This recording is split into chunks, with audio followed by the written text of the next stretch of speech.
Drift names the condition in which systems continue to move without orientation, mistaking momentum for meaning.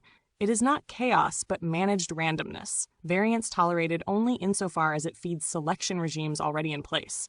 Biology offers no innocence here. Fertilization is not harmony, but excess. Millions of attempts, almost all discarded.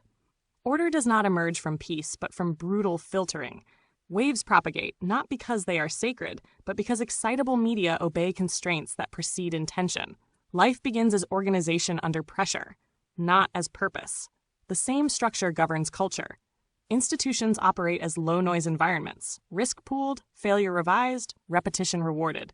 Outsiders exist in high-noise zones, bearing full cost. Their originality functions as raw variance, mined informally, laundered through insiders, then erased. Culture does not select for truth or creativity, but for legibility to power. What survives is what can be mirrored, branded, and revised. Randomness appears, then, not as freedom, but as strategy.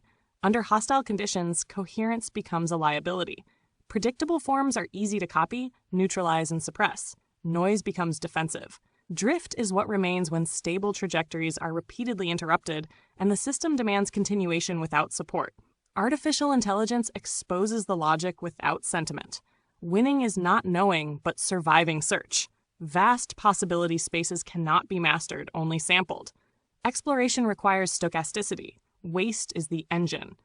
Deterministic rules operate atop probabilistic navigation, producing outcomes that feel intentional only in retrospect.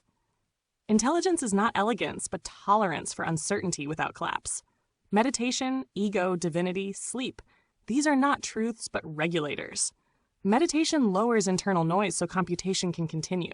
Ego compresses identity to resist erasure. God's will absorbs blame when causality becomes unreadable. Sleep suspends optimization entirely. None challenge the system. They stabilize the organism inside it. Drift is therefore not failure but diagnosis. A condition where resonance exists but is subordinated to selection, where meaning is permitted only when harmless, where originality is consumed as fuel, and where agency is managed rather than exercised. There is no awakening in drift, only calibration, variance, exhaustion, and continuation.